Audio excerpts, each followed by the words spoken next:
Jadi sudah kita urutkan dari mulai penolakan, dari mulai sideways, marketnya datar, kemudian naik breakout resisten pertama.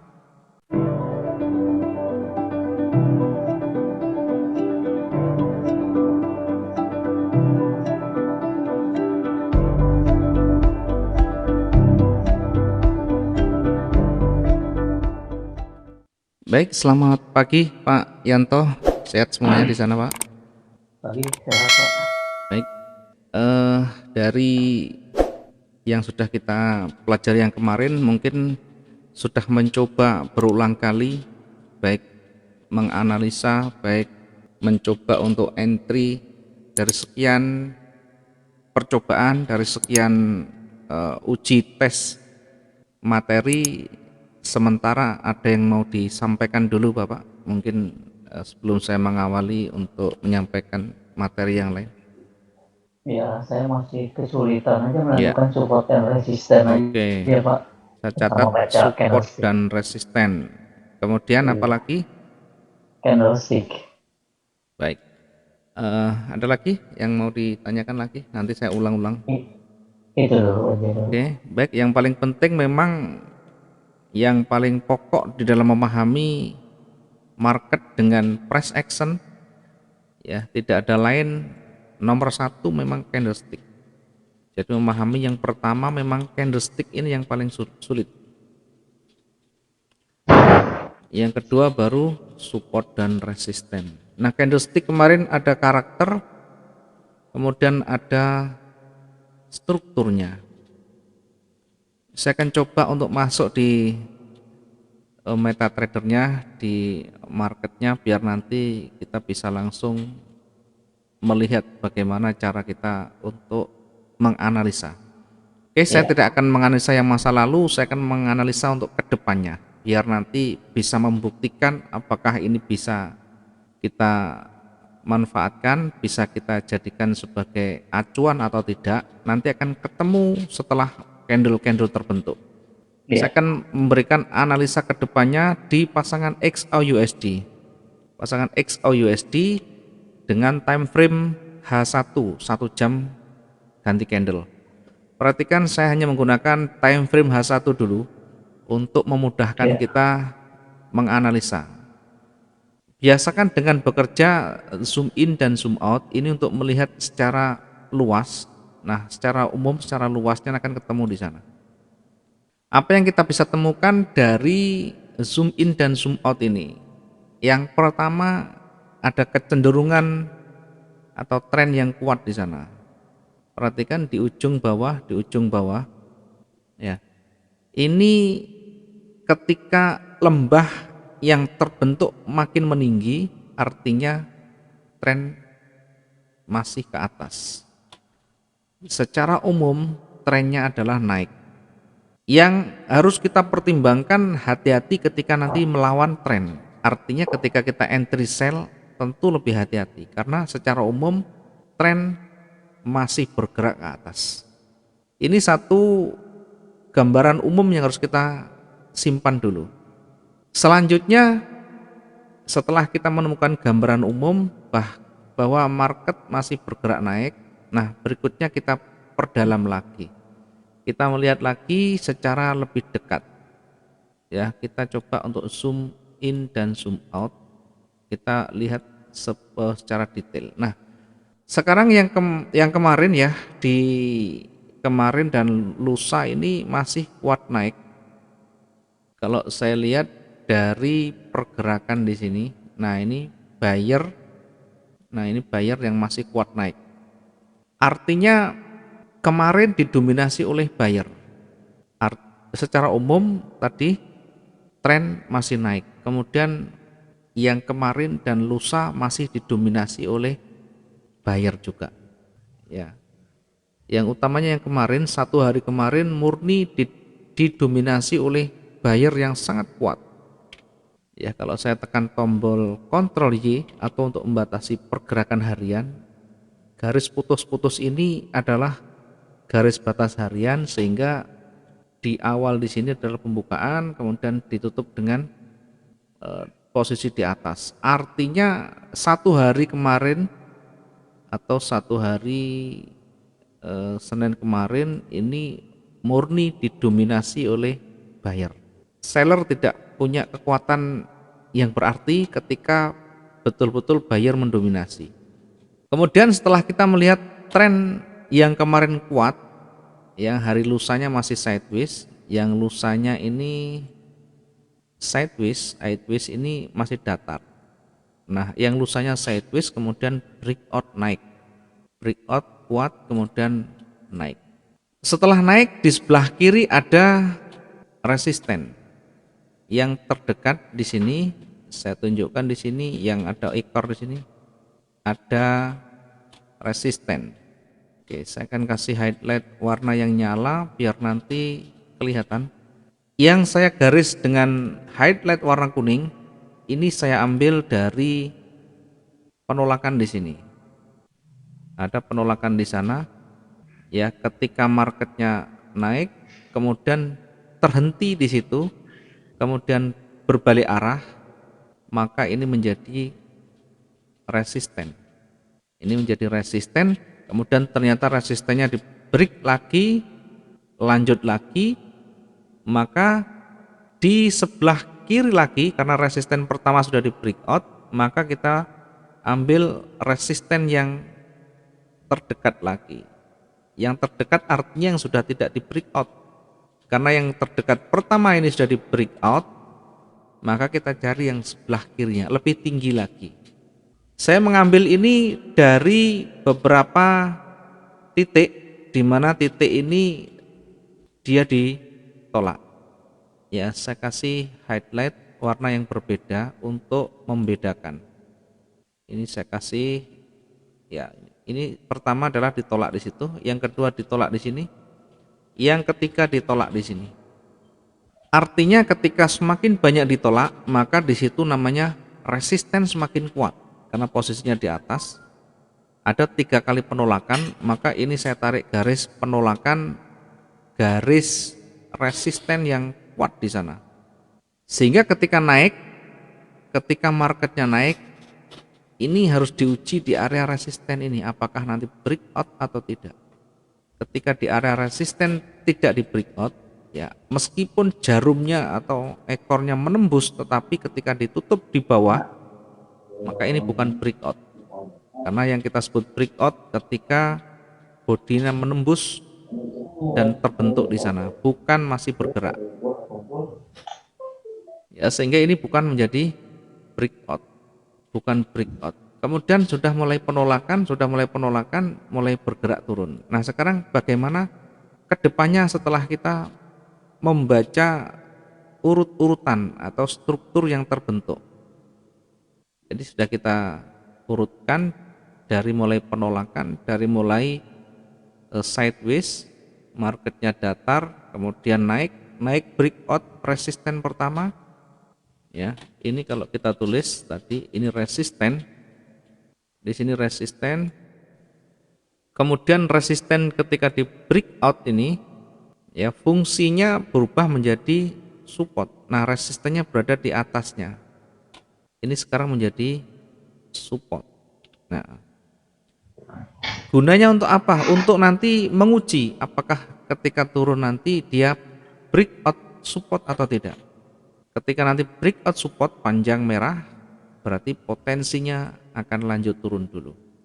Sampai di mana kira-kira kalau nanti breakout dan turun? Ya, kemarin kita sudah sampaikan ada area namanya koreksi. Area koreksi kita ambil dari yang dominan. Yang dominan warna hijau di sini kita ambil setengahnya untuk area koreksi atau retracement. Nah, di sini adalah area koreksinya. Ini area retracement atau koreksi. Ya, maksudnya apa seperti ini? Maksudnya nanti misalkan ini breakout dari support, breakout berarti masih berpotensi untuk lanjut turun. Namun demikian kita harus uji dulu lagi di area retracement. Ketika di area retracement nanti breakout lagi, ada peluang untuk turun lagi. Sebaliknya ketika di area retracement ini, ya misalkan di area retracement begini, nanti sudah mulai muncul candle warna hijau berjajar, atau setidaknya di area retracement ini panjang sumbunya, panjang ekornya, kemudian ditolak, ditutup di atas area retracement, kemudian berikutnya mulai berjajar candle warna hijau, ya minimal 2 candle warna hijau, maka peluangnya akan naik lagi, sehingga potensinya begini, naik lagi. Ini untuk menguji biar nanti kita tidak hanya fokus pada sel-sel dan sel, karena memang kelihatan sekarang mau turun, tetapi harus diuji berkali-kali. Yang pertama harus diuji di area support di sini. Nah, ini dari mulai merah ini sudah ditolak, supportnya sudah tidak di breakout. Kemudian hijau tadi naik, kemudian merah ini belum selesai, ini masih baru beberapa menit. Kalaupun panjang merah sampai di bawah pun tidak masalah, yang terpenting akhir candlenya bagaimana. Kalau akhir candle ditutup tetap di atas garis support, maka peluang ke depan akan sangat kuat sekali naiknya, sehingga yang terbentuk nanti bisa saja seperti ini, ya kemudian lanjut naik lagi, bisa saja seperti ini, sehingga nanti tetap kita hati-hati di sana untuk memastikan apakah nanti kuat turun atau tidak. Nah, ini seperti ini, karena biasanya kalau sudah tren naik, ini tren kuat naik begini, ini kan kuat naik ini, kemudian koreksi sebentar, turun sebentar, kemudian mulai muncul candle penolakan lagi, mulai muncul hijau lagi. Nah, kondisi seperti ini biasanya akan lebih kuat lagi naiknya. Ada banyak contoh yang mungkin bisa saya tunjukkan, kondisi di mana dia lagi tren kuat naik, lagi didominasi naik misalnya.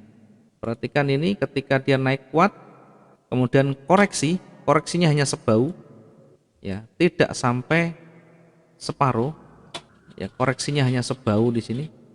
Kemudian setelah itu mulai muncul candle warna hijau, ya minimal 2 candle warna hijau berjajar, kemungkinan besar dia akan kuat naiknya, sehingga naik kuat lagi. Ada koreksi lagi, perhatikan koreksinya kalau cuma kecil sebau atau seleher, kemungkinan besar naik lagi, dan seterusnya. Nah, sekarang kondisi yang sekarang ini hampir-hampir sama dengan yang tadi saya contohkan itu.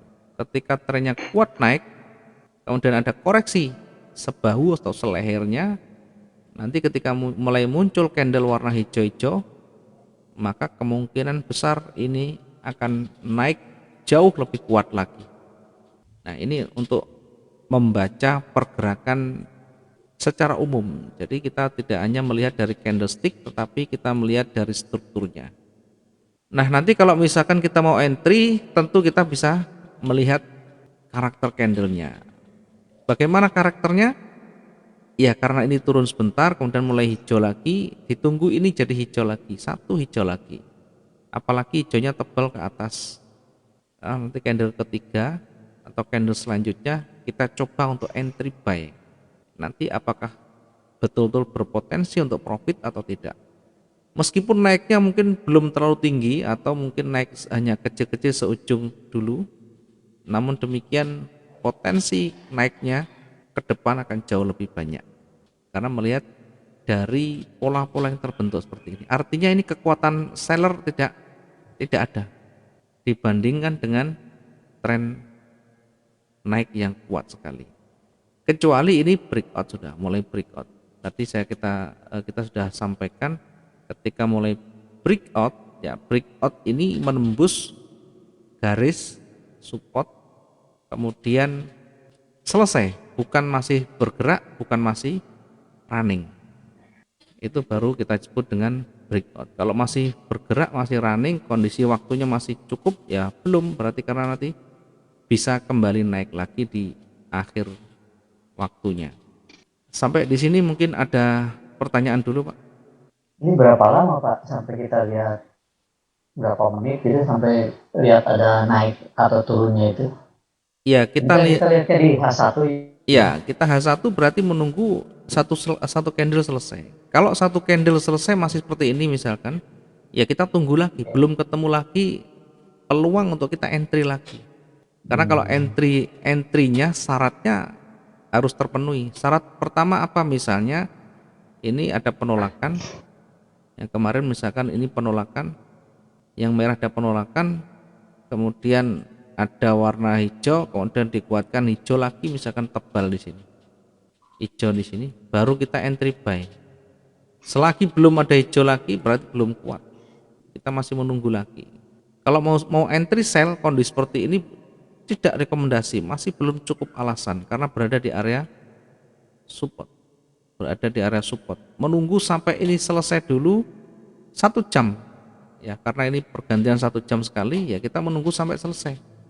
Oh, 1 jam ya. Iya, 1 jam. Candle ini bergeraknya 1 jam baru ganti. Ya, 1 jam misalkan terbentuk seperti ini breakout tetapi tipis, maka kita tidak bisa jadikan sebagai alasan untuk kita breakout atau entry sell. Kecuali ini sudah kuat. Nah, kuat itu misalkan begini. Ini breakout jelas sekali warna merah dan selesai. Nah, candlenya merah panjang begini. Setelah breakout, waktunya selesai ganti candle misalnya, ya kita bisa entry sesudahnya di sini.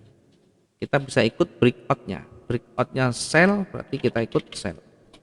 Ya, begini caranya. Jadi tidak selalu serta-merta sewaktu-waktu kita entry. Kalau sewaktu entry tidak ada alasan yang kuat di sana, maka yang terjadi pasti akan terjebak di dalam floating minus yang panjang nanti. Tidak keluar minusnya. Karena kita sembarangan masuk tanpa ada dasar yang kuat yang berpotensi untuk bisa profit dengan cepat. Ini pun misalkan merahnya begini, nah kalau segini oke kita sell. Tapi kalau sudah mendekati area retracement, area penolakan, area koreksi separuhnya, tidak boleh kita entry juga. Karena ini sangat membahayakan, masih ada keraguan. Karena bisa saja nanti di sini berikutnya naik lagi karena di area retrace, di area koreksi. Kecuali ini tembus sekalian. Ya, begini kita tinggal ngikut sell saja. Kalau begini mendekati kita tidak boleh. Nah, kalau segini misalkan kuat begini, boleh kita sell. Masih ada space, ada ruang. Kalaupun turun masih ada sekitar 300-an menuju ke area koreksi. Sehingga ada potensi, ada peluang untuk kita nanti masih profit. Nah, kalau sudah mendekati begini, lebih baik kita tunggu dulu. Selanjutnya bagaimana? Apakah nanti mantul, apakah nanti muncul candle hijau-hijau atau merah lagi? Kalau candle merah muncul lagi, kita entry sell lagi sesudahnya, bukan di runningnya, bukan candle yang masih berjalan naik turun. Kalau kita mau manfaatkan posisi running, posisi candle yang naik turun, maka jangan menggunakan time frame H1, gunakan time frame yang di bawahnya. Misalkan M15, nanti akan ada peluang lagi di sana. Nah, seperti ini di time frame yang rendah, di time frame M15. Kita lihat trennya dari naik, kemudian ini konsolidasi, tapi konsolidasinya kita lihat arahnya mengerucut, arahnya mengerucut begini ya. Dari ujung-ujung atas kita tarik, kemudian yang di bawah kita tarik juga di sini. Ya kan datar. Nah, nanti akan ketemu seperti ini. Akan membentuk seperti paruh ya. Ini yang atas menuju ke bawah, yang bawah datar. Karena datar ini kita ambil, nah kita ambil yang di bawah ini sejajar ini. Sementara yang di atas ini mengerucut menuju ke bawah. Kemudian potensinya mau kemana? Ya sesuai dengan trennya, kita masih tren naik kuat. Kalau turun masih baru kecil. Harus sudah ada keputusan lain atau ada konfirmator lain. Apakah dia nanti breakout ke atas atau breakout ke bawah. Nanti baru kita tentukan entry kita.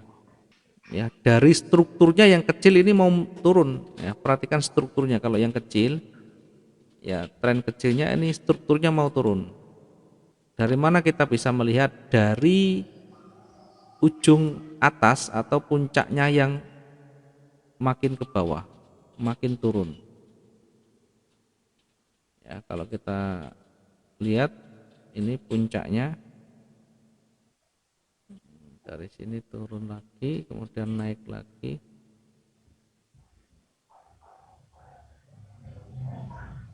Nah, ini kalau kita lihat arah kecenderungannya ke bawah. Ini yang tren kecilnya arah kecenderungannya ke bawah. Struktur yang terbentuk menuju ke bawah. Namun demikian ada batasan, ada rambu-rambu yang harus kita perhatikan karena ini masih kecil, masih pergerakan masih belum dominan, maka harus diuji dengan support yang terdekat. Kalau misalkan nanti breakout ke bawah, peluang untuk turun akan banyak di sana. Kecenderungan tetap turun, tetapi jangan lupakan ini tren ke atas. Jadi kalau misalkan mau entry sell nanti tetap hati-hati segera keluar dari market karena ini tren utamanya adalah naik. Ini berpotensi kuat naik meskipun breakout dulu. Ya, tadi di H1 kita sudah lihat di H1 meskipun turun harus diuji lagi di area retracement atau area koreksi. Kalau masih di area di sini kembali ke atas, di area di sini kembali ke atas, hati-hati di situ berpeluang untuk mantul lagi ke atas lagi nanti. Ya, silakan nanti diuji, dicatat, dibuktikan ke depan apakah seperti ini nanti betul-betul kita bisa buktikan atau tidak. Ya, tentu harus diuji berbagai aspek tadi. Yang pertama, ketika ini turun, pastikan harus diuji di area support dulu. Support yang terdekat di sini. Ya, tadi supportnya di sana. Dari mana urut-urutannya tadi sudah kita sampaikan, dari resisten yang di breakout menjadi support. Kemudian support ini pun kalau nanti di breakout masih harus diuji dari area retracement di sini. Ya, kalau kita menghitung dengan Fibonacci dengan toolbarnya draw Fibonacci retracement, kita bisa tarik dari sini, dari ujung di sini ke atas ini, dari yang dominan yang hijau-hijau itu. Nah, artinya ya di sinilah kira-kira retracementnya hampir mendekati. Ya, kalau saya melihat dari dominan yang mana, kita ambil setengah separuhnya, di situ nanti akan diuji lagi apakah nanti kuat turun atau tidak.